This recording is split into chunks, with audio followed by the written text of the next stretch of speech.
Hi and welcome everyone to another episode of the Fireside Chat about Taboo Topics series, which is a series of conversations I have with people about topics that I find aren't nearly enough talked about in our society. And today I'm looking forward to an episode on midlife crisis, and we are very intentional about this midlife and the break in between, my guest and I, because it's really just about, it's the middle of your life. So you've got like a whole other half of life in front of you. So how exciting is that? But before we dive any further into this topic, please, Cindi, would you like to introduce yourself to the audience, who you are, your work in the world, and also include a cycle check-in, meaning the day of your cycle you're on, and 3 words or up to 3 words for how you are today. Yeah. Ooh, thank you, Lisa. I'm so excited to be here with you. I'm Cindi Buenzli Gertz. And just a little bit about me. I'm from the States. I live in Wisconsin, which is part of the Midwest, as we call it here. And I'm married. I'm a mom of 2 young adults. I have a senior dog. And I've been a yoga practitioner and a teacher for about 23 years now. And I specialize in restorative yoga. And what I like to say I really do now is not so much teach yoga in the way that we think about it being taught, but I love to lead circles for women in midlife and work with them one-on-one. I like to call myself a midlife midwife. I love helping women get through the changes and the challenges of midlife, especially around one of those taboo topics, perimenopause and menopause. I work with a lot of women in that phase of life. And really, I'm just trying to help them get through midlife and the big changes and transitions that happen during this phase of life with more ease and energy and confidence and grace. A little bit about me. I love nature. I love art. I love things that are metaphysical and a little slightly on the taboo side. I love rhythms and cycles. And actually, that is what drew me to you, Lisa, when we met at the Bringing Home Spirituality Summit. And the whole idea of tracking cycles and rhythms has fascinated me since I was in my 20s. So I love this idea of recognizing what day that I am in the moon cycle now that I am officially in menopause. So I'm on day 3. And the 3 words that I would use to describe my energy today, grateful comes to mind, reflective, and joyful. Lovely. What a great start. Thank you. I am on my day 6 now, and I feel tired, calm, and contemplative. Maybe it has also to do with the season. It's officially autumn where we are, where I am, but also where you are. So yeah, probably comes with the change of seasons. right. Another cycle. And I noticed that too, that kind of that pull, that draw inward at this time of the year where I just kind of want to curl up and be with a good book, watch Netflix, think about things. So yeah, the season does lend itself to that. So our topic today is the midlife crisis, or what many people refer to as the midlife crisis. I know that both you and I don't actually see it as a crisis, but more like an awakening to whatever else is possible. You say you work with, women in midlife. How would you describe this phase, midlife? What does it mean to you? Yeah, to me, I like to think of it as like sandwich years. Like we're in this phase of life. And I think of it as like, late 30s, early 40s into like your early 60s, where I look at my friends, and some of my friends had children right out of high school. Some, like me, waited till early 30s. And I've had friends who were almost nearly 40 when they had kids. And so there's like this whole big span of time where you're raising a family, and maybe you're also nurturing a career or cause. You're managing a household, and you're also possibly caring for aging parents. In my case, I have a senior dog too, or other relatives that you're close to. So it's kind of this crazy time of life where there there are many, many plates spinning in the air at one time. And then for women, throw perimenopause and menopause into the mix. And right? I like to say instant hot flash. Yeah, I really love that you like bring to the table all the different aspects that are happening for especially women or people who bleed in that time. Like the children may not yet be out of the house. The parents are getting old. You've got that on your plate. You've probably got a job, and yourself and your body's changes to keep up with, and it can be quite a bit. Would you say like that's also why so many people experience this moment of crisis? Or like how do you see this crisis, midlife crisis topic? Right. And it's so funny because crisis is not a word I typically use in conjunction with midlife, although I often heard my parents and other people their age saying, oh, so-and-so must be having a midlife crisis.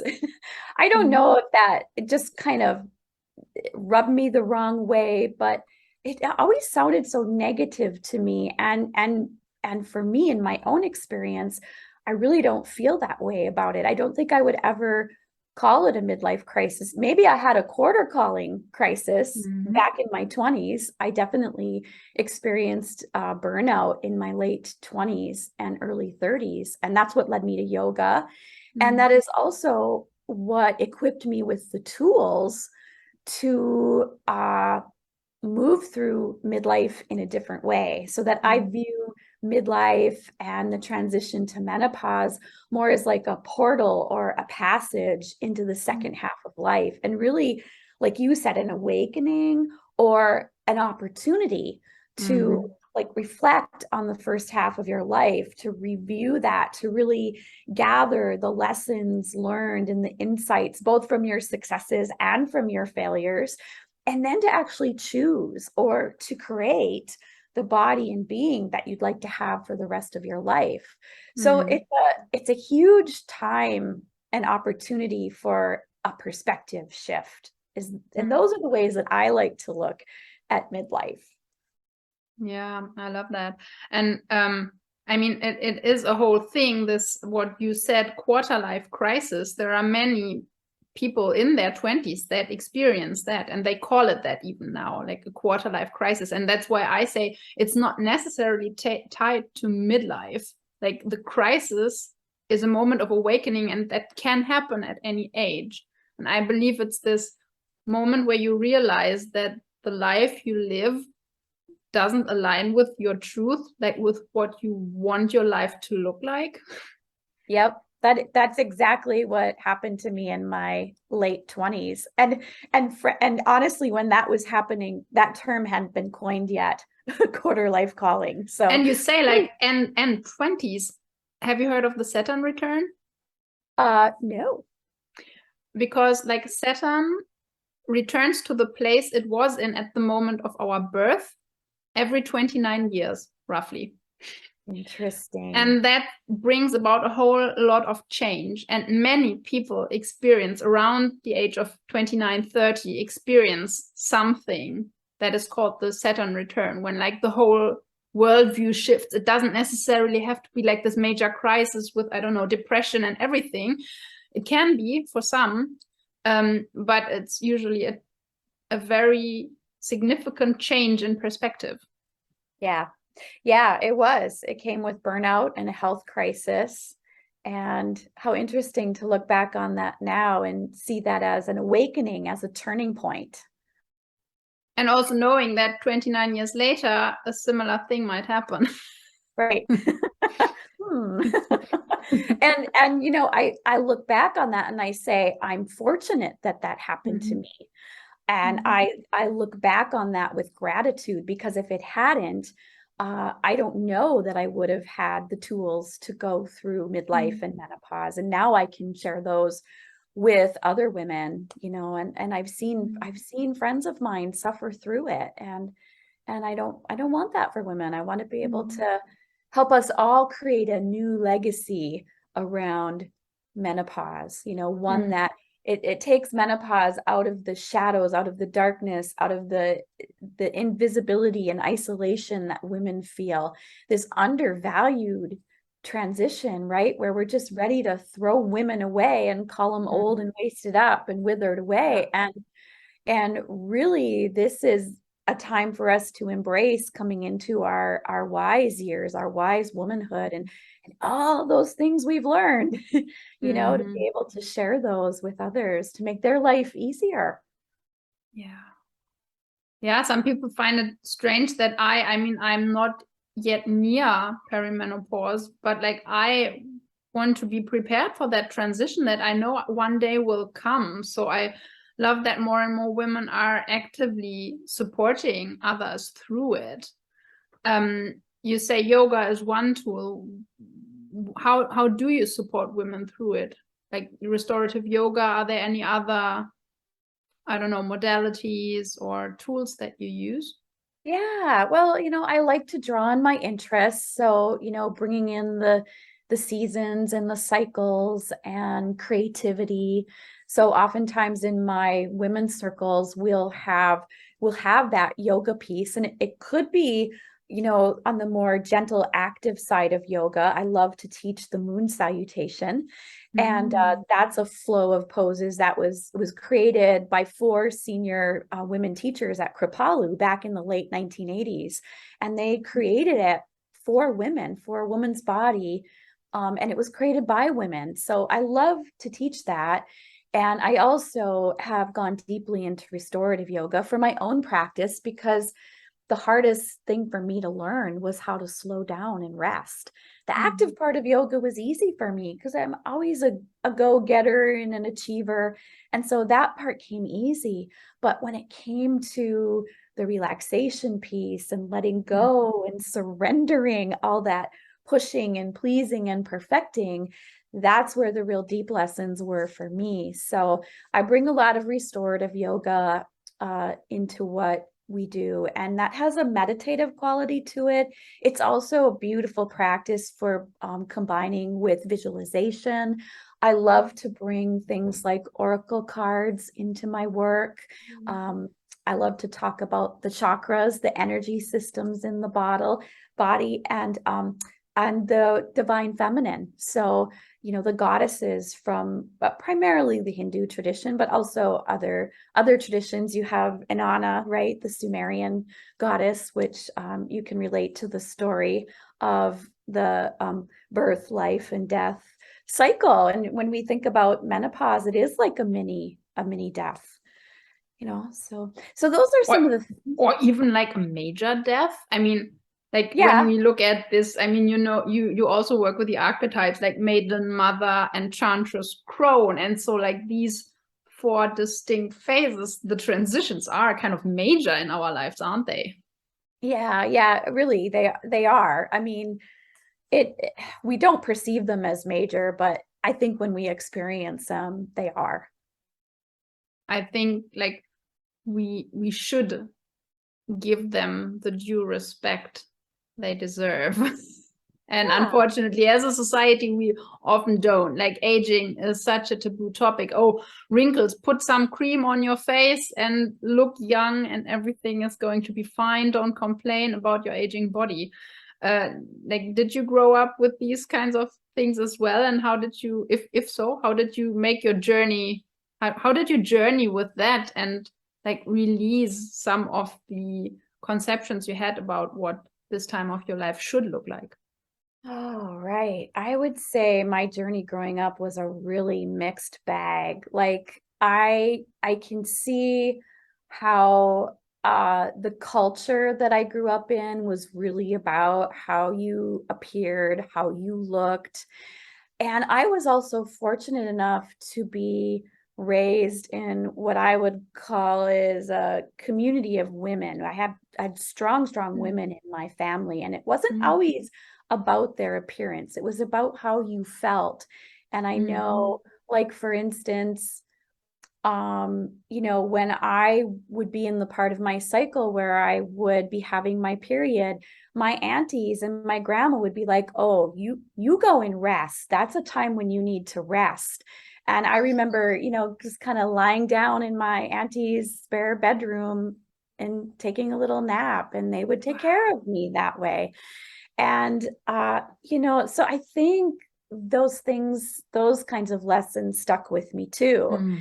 So that, you know, yeah, it's, I'd like to say that our culture looks at things differently now, but I still think there is going to be that women are going to bump up against that about, you know, looking a certain way when we age, when for me, it's really more about the internal light, that inner radiance, and allowing that to come forth, because that Mm. that shows, and that's beautiful in a woman.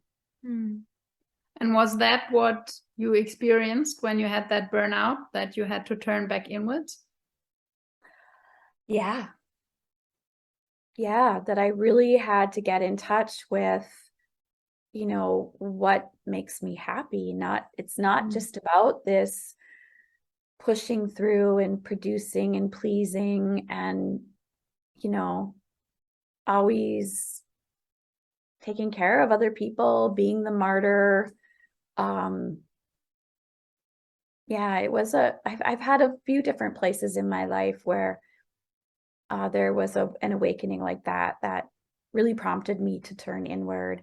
And every time I do turn inward, it's a fruitful time. Mhm. And we do turn inwards at least once a month as women and people who bleed, don't we? I Yeah, love that your aunties and grandma said, like, rest during menstruation. I yeah, mean, yeah. And my mom would let me take a day off of school. She's like, yeah, if you don't feel good, you need to mm. stay home. Yeah. So did your mom like also influence you to take care of yourself, to take good care of yourself and be in tune with your cycle? And would you say like where did that pushing come from? More like from the outside, or was there also like a tendency in the family?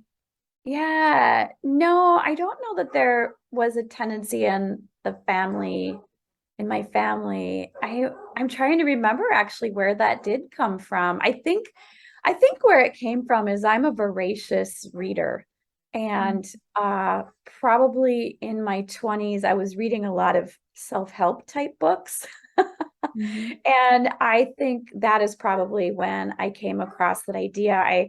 I'm thinking of Christian Northrup and her work, women's bodies, women's wisdom.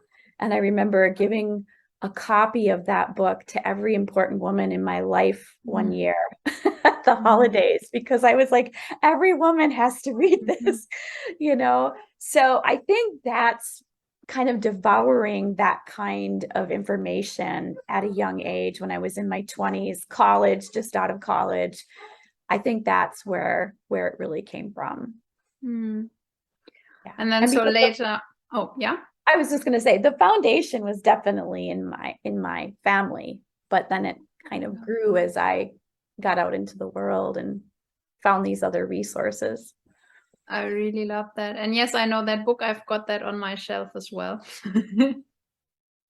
I think I have every book of hers on my shelf, plus dozens more. Mm-hmm. You Yeah, can see of them course. behind me. That's just one bookshelf. I really love it. Yes. And so that lay the foundation, like you experienced that quote unquote crisis quite early. And so did you still experience a lot of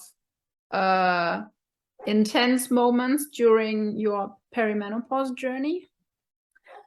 I would say yes, I did.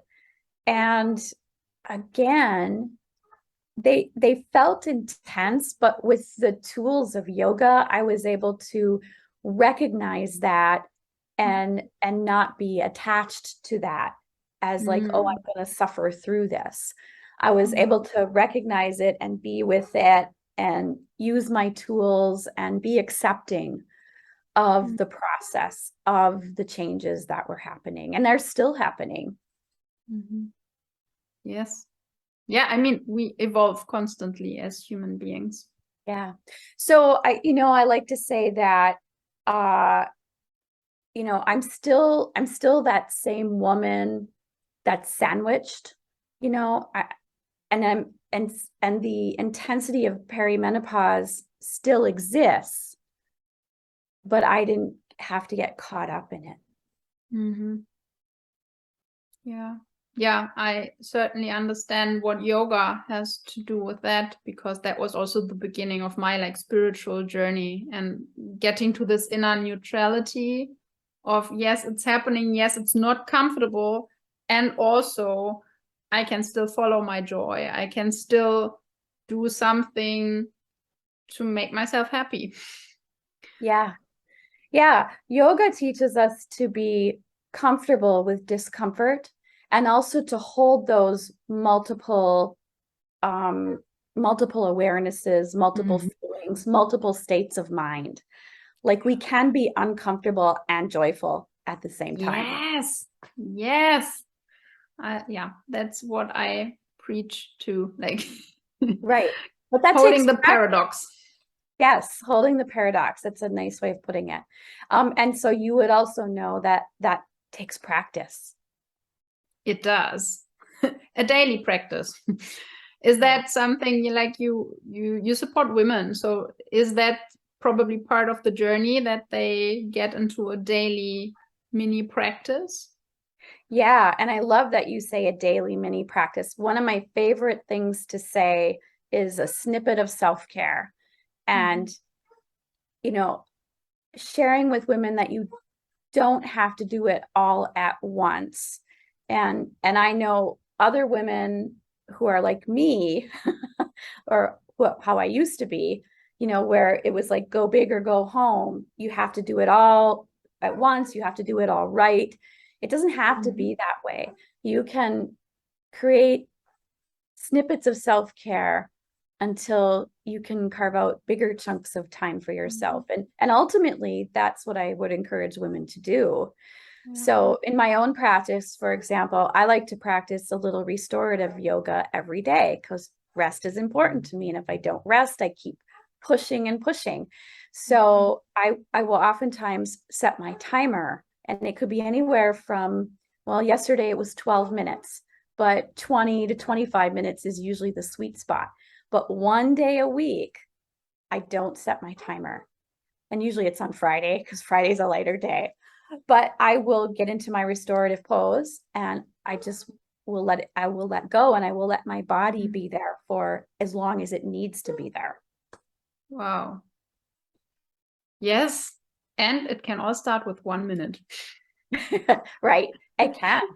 Right. I just sometimes like to say that, because like when you are, I don't know, a mother with 2 little kids and a job, even 5 minutes can seem hard in the beginning. Yeah. And when you start with this, like, less than you think you should, quote unquote, do, and you start with less than that, it feels so easy.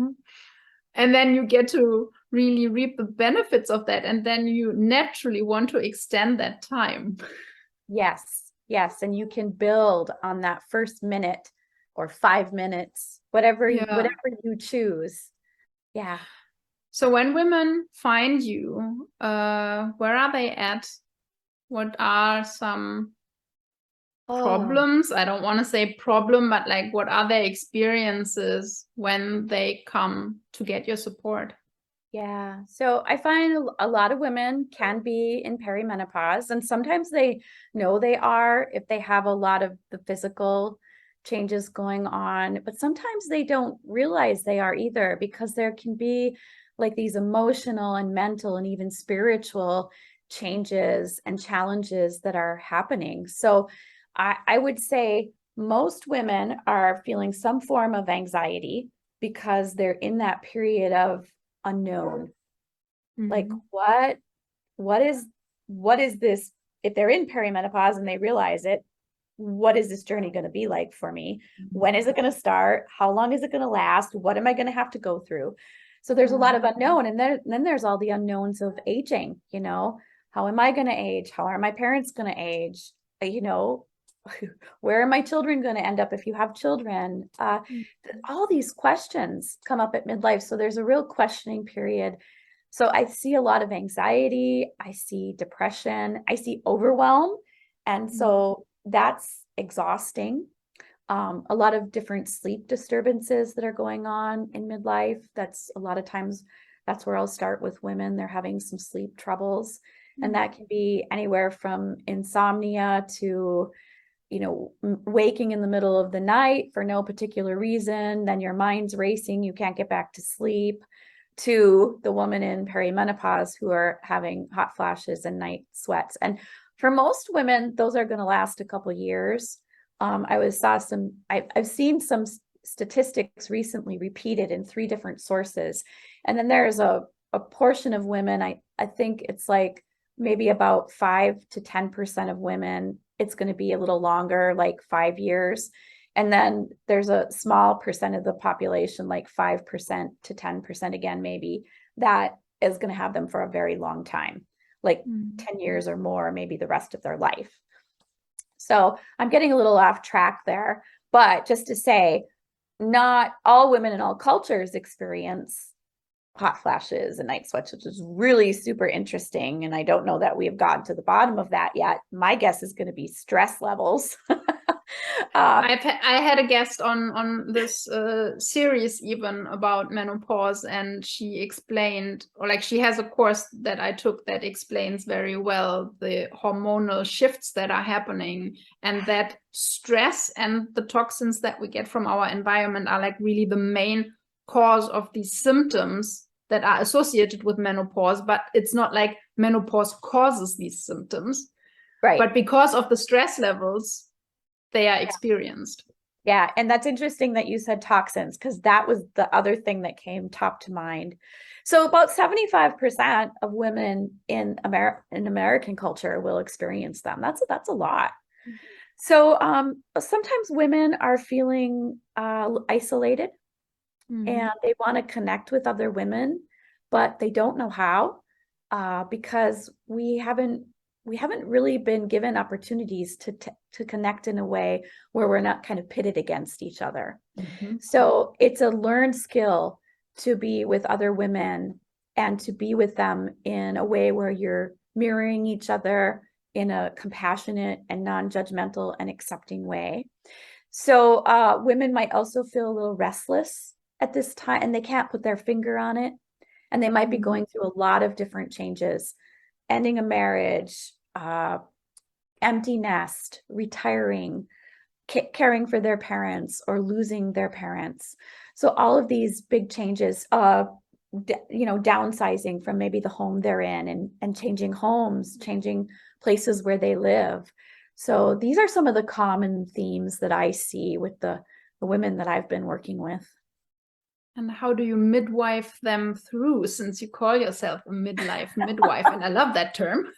Yeah, me too. It's kind of happened by accident that I thought that up one day. And yeah, so I think one of my greatest strengths is to just hold space and to create space for women to come together, to listen deeply. I bring creativity to the mix, of course, and my skills with restorative yoga. I'm quite intuitive as well.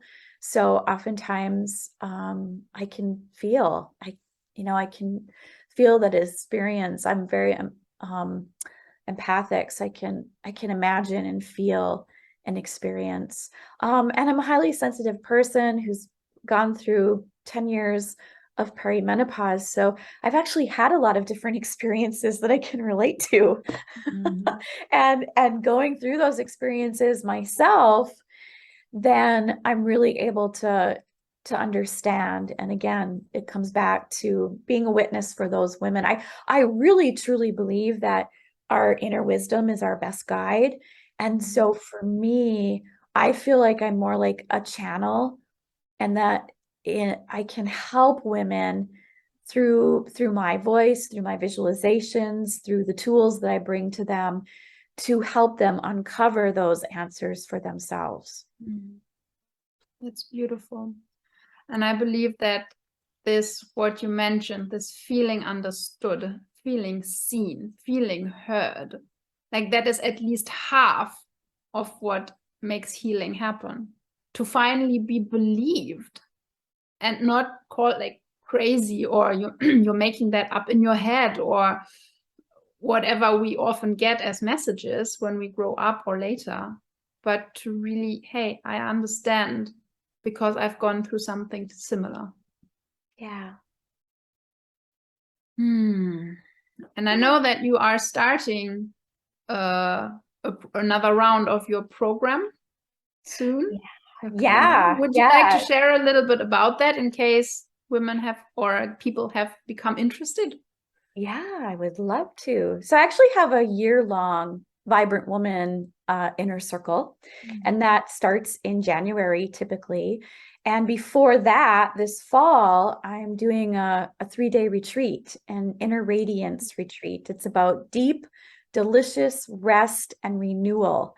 So this is a 3-day event. We're going to immerse ourselves in gentle yoga, the moon salutation that I spoke about earlier, restorative yoga, and really this event grew out of my own desire. I've been doing this event in various forms for over 10 years now, and it grew out of my own desire to create some sacred space in the fall, to take a break from all that pushing and pleasing and perfecting, and to reflect. We started out our conversation talking about the season, right? And how it lends itself to introspective and contemplative practices. So it's really about taking that moment in time to reflect on the year and to look at what you're celebrating, what goodness you're gathering from it, as well as the hard parts of the year, the losses, the failures, the disappointments, and gathering all that wisdom together and bridging to the new year with an intention for yourself.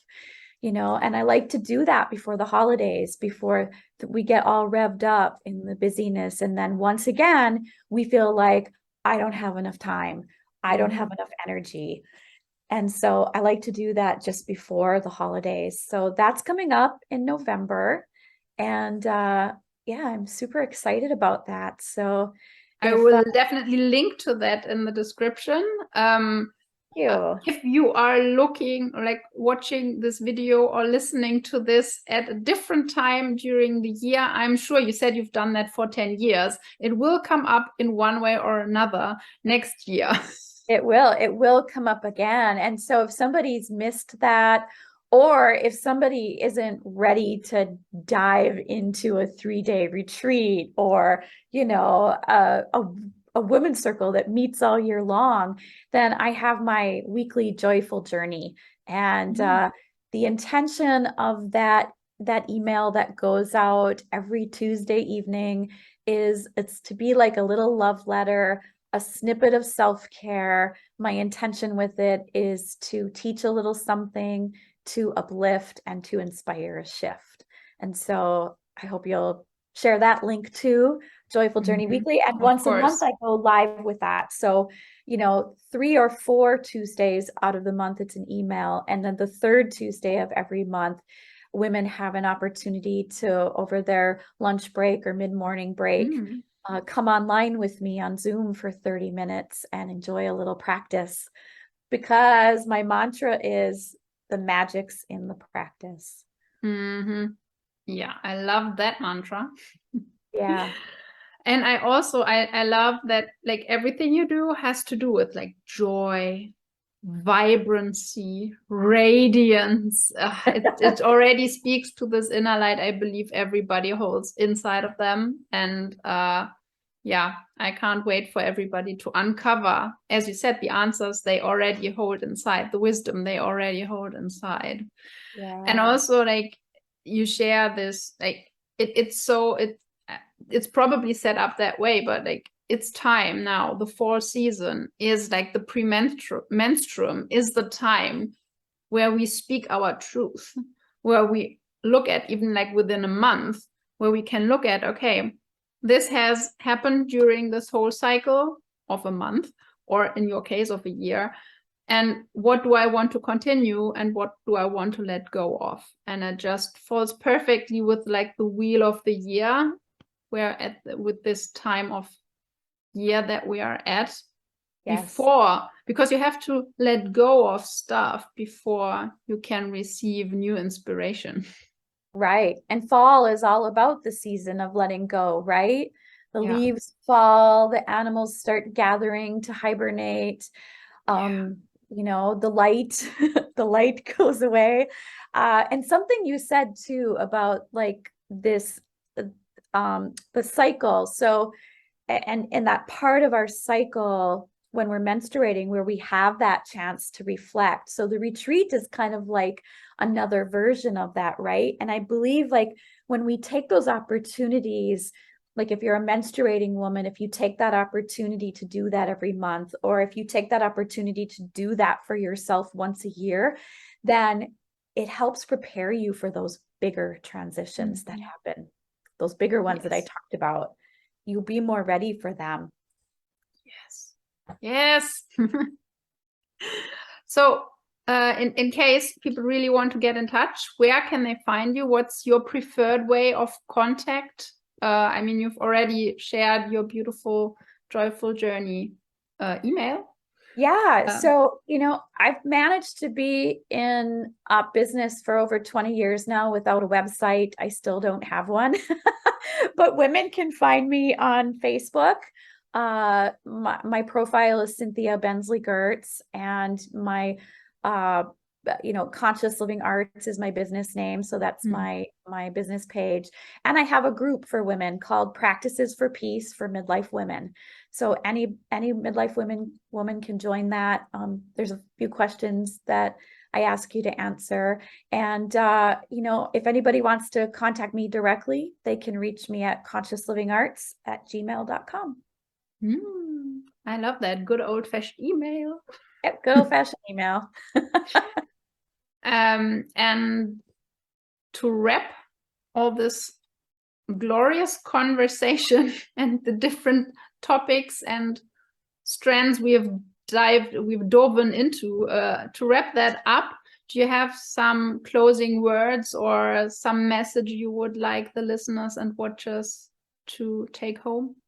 Yeah, I do. So I think that another thing I see with women by the time we reach midlife is we have somehow slipped into scarcity mode. And, you know, I say my 4 not enoughs. I hear women saying, I don't have enough time. I don't have enough energy. I don't have enough resources, or some variation of I'm not enough. So restorative yoga and the practice of gratitude is what really helped turn that around for me. So restorative yoga is all about receiving. And, you know, when you let go and you let yourself receive, you fill up, right? And gratitude is my best prayer. I mentioned that earlier. I think that was one of the words that I said that I was feeling today in my cycle. And every morning I list what I'm grateful for, and I note what I'm looking forward to that day. Then I ask for courage, strength, and love to be with anyone I know who is suffering. And then finally, I voice what I'm going to let in, what I'm going to receive that day. That's a powerful practice. Yeah, it has been. And as we shared, like, if you don't let go of, for example, the scarcity mindset, you can't receive. That's right. If you're filled up and focused on the not enough, yep, you don't have space and room to actually receive and be enough. Yeah. Because so you are enough. Yes. And we have to let go of those mindsets. We have to let go to let in.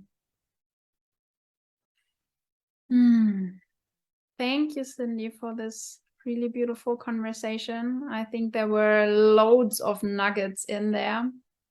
I will again link everything in the excuse me, in the description. And yeah, I hope to see you again sometime, because I sincerely enjoy talking with you. Yeah, likewise. Thank you so much for the opportunity to have this conversation with you. It was rich and juicy and joyful. And I know we'll be talking again, because I plan to have another conversation with you in a month. So I'm looking forward to that. And we'll be talking more about tracking and cycles and things like that, which is just really juicy for me. So thank you so much, Lisa. You're welcome. And see you next time.